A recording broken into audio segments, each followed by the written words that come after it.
করেছেন কিনা ব্যাটিং করেছেন, কোনটাতে ছিলেন? ফিল্ডিং এ ছিলাম। হ্যাঁ, আপনার ফিল্ডিং এ মানে আপনার কি প্রত্যাশা, আপনার ব্যাটসম্যানটা কি হলো আপনার ব্যাটিং? জি ভাই, আলহামদুলিল্লাহ ভাই। আপনি কিন্তু রান আউট হয়েছেন, কিভাবে এটা সম্ভব? আসসালামু আলাইকুম, আপনারা আমার পিছনে খেলা হচ্ছে দেখতে পাচ্ছেন। এরা কিন্তু সম্পূর্ণ বিজি একটা ব্যস্ত লাইফে লিড করে, সেই লাইফ থেকে বের হয়ে এসে কিন্তু খেলাধুলা করতেছে। আপনি যদি একটু এদিকে ঘুরে দেখেন তাহলে দেখবেন যে কিছুক্ষণ আগে একটা রান আউট হয়েছে, আর এই রান আউটের জন্য কিন্তু এদের যে একটা মানে এনার্জি খরচ হইতেছে এটা তো অবশ্যই হবে, কিন্তু তারপরেও একটা জিনিস মনে রাখতে হবে যে এইটা খেলাধুলাকে প্রচণ্ড পছন্দ করে। আপনি যদি চান আপনিও কিন্তু এখানে খেলতে আসতে পারেন। আপনি যদি এখানে খেলতে আসতে চান তাহলে আপনাকে যে জিনিসটা লক্ষ্য রাখতে হবে, ওইকনি মার্কেট নেমে আপনি 10 মিনিট হেঁটে ভিতরে আসলে তারপরে আপনি কিন্তু এই জায়গাটা পেয়ে যাবেন। আর আপনি যদি শ্যাডোল স্টেশনে নামেন তাহলে ওইখান থেকে একটু ভিতরে হাঁটলে 5 মিনিটের ভিতরে আপনি এই জায়গাটা চলে আসতে পারেন। সো আমরা এইটার যে লোকেশন, সেই অ্যাকচুয়ালি লোকেশন সম্পর্কে একজনের কাছে জানতে চেষ্টা করব। আমরা একটু এদিকে আসেন। শাওন ভাই, এইখানের অ্যাকচুয়াল লোকেশনটা কি আপনি যদি বলতেন? E1 2 and D near Bigland green school. আচ্ছা, এই জায়গাটা আবার একটু জোরে বলতেন যদি। E1 2 and D 2 and D E1 2 and D এটার পোস্ট কোড আমাদের ম্যাপের মধ্যে শ্যাডোল স্পোর্টস ক্লাব দিলে একে সরাসরি নিয়ে যাবে। আমাদের ম্যাপ আছে, ম্যাপের ভিতরে যদি আপনি শ্যাডোল স্পোর্ট লিখে যদি সার্চ করেন, শ্যাডোল স্পোর্টস ক্লাব সাথে যুক্ত করে যদি দেখে দিতে চাই ভাই, তাহলে আমি তো দেখে দিতে চাই সরাসরি। সো আমরা এখান থেকে একটু দেখে নিব। এই যে বিগল্যান্ড গ্রিন স্কুল আর এই যে আমাদের শ্যাডোল স্পোর্টস ক্লাব, এই ম্যাপে টিপ দিলেই তো চলে আসতে পারবেন। মানে আপনি এটা পুরো রেজিস্ট্রেশন করা লোকেশন E1 2 and J, মানে কি D হবে আর কি। যে হইলো আপনার ওই পাঁচটা মাঠের, আর D হইলো এই পাঁচটা। ওকে, অসংখ্য ধন্যবাদ আপনাকে এত সুন্দর একটা ইনফরমেশন দেওয়ার জন্য। আসলে আমরা একটু খেলাটা দেখি। খেলার বর্তমান পরিস্থিতি এখন দৌড়ে রান করতে যায় আউট হয়ে গেল। এইভাবে কিন্তু আসলে রিস্কি রান নিতে যেয়ে কিন্তু বাংলাদেশে অনেকগুলো ম্যাচ হেরে গিয়েছে।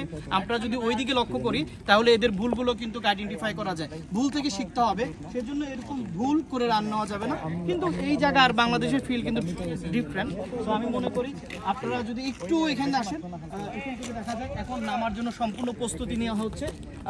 আর এখানের একটা ব্যাড সিস্টেমটা আমি বলি, সেই সিস্টেমটা হলো যদি খুবই রিস্কিতে খেলেন, আপনি খুবই এনথুজিয়াস্টিক নিয়ে খেলেন, হুটহাট করে যদি পড়ে যান তাহলে কিন্তু আপনি পা হাত মা ছুলে যাবে।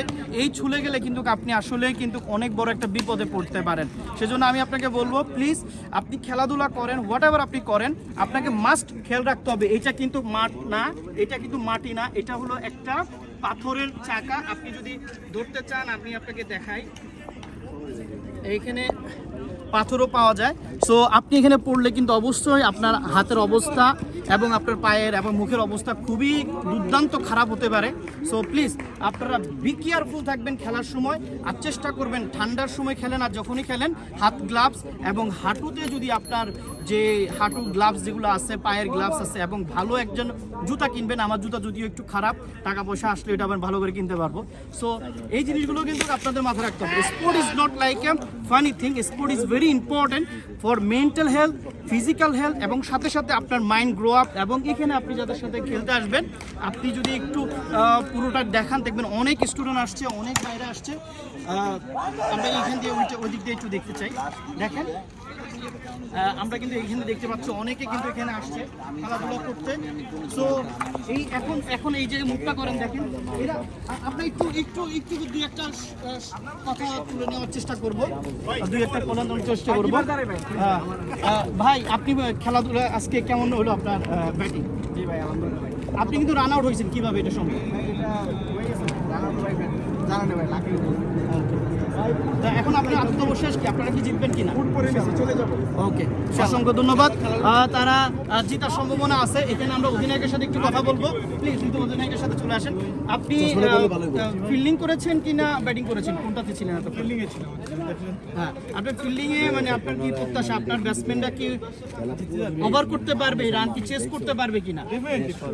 আপনি কার উপরে বেশি ভরসা করতেছেন, যে নামছে তার উপরে? এই যে আমাদের রাব্বি ভাই আছে, রাব্বি ভাই আমরা খুব বেশি কথা বলতেছি, আপনি একটু অন্যদিকে। সো আমরা রাব্বি ভাইকে দেখাইতে পারলাম না, উনি হলো যে মানে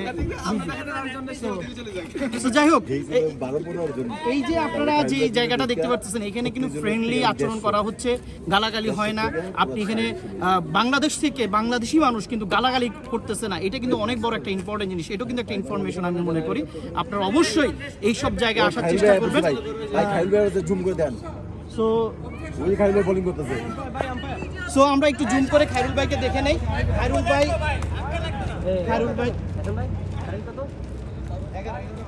জুম করেন স্বল্প মাত্রায় টার্গেট বলতে হলে এটা এমন কিছু বলতে চাইতেছে ভাই।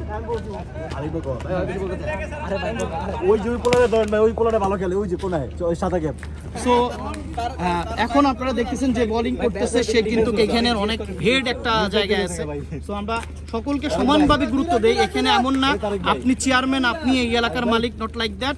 আপনি সকলকে সমানভাবে দেখানো হচ্ছে, সকলকে সমানভাবে রাখা হচ্ছে। সো আজকে এই স্পোর্ট ক্লাবটা আপনার কাছে কেমন মনে হচ্ছে? আপনি কিভাবে এই স্পোর্ট ক্লাবটাকে আইডেন্টিফাই করবেন, আপ টু ইউ। বাট আপনি এখানে এনজয় করতে পারবেন ফিজিক্যালি, মেন্টালি, এবং আপনার ফ্রেন্ডশিপ বাড়বে। আরেকটা ইনফরমেশন ছোট্ট করে দিই, এখানে আপনি টাকা পয়সা হাওলাতটাকে একটু অ্যাভয়েড করবেন, সেটা আপনাকে খুবই গুরুত্বপূর্ণভাবে দেখতে হবে। যাই হোক, অসংখ্য ধন্যবাদ আপনারা যারা আমাকে দেখেছেন। আর আমাদের এই খেলা রান আউট হয়ে গেল, এখনই রান আউট হয়ে গেল, যদি আমরা ক্যাপচার করতে পারছি না জানি না।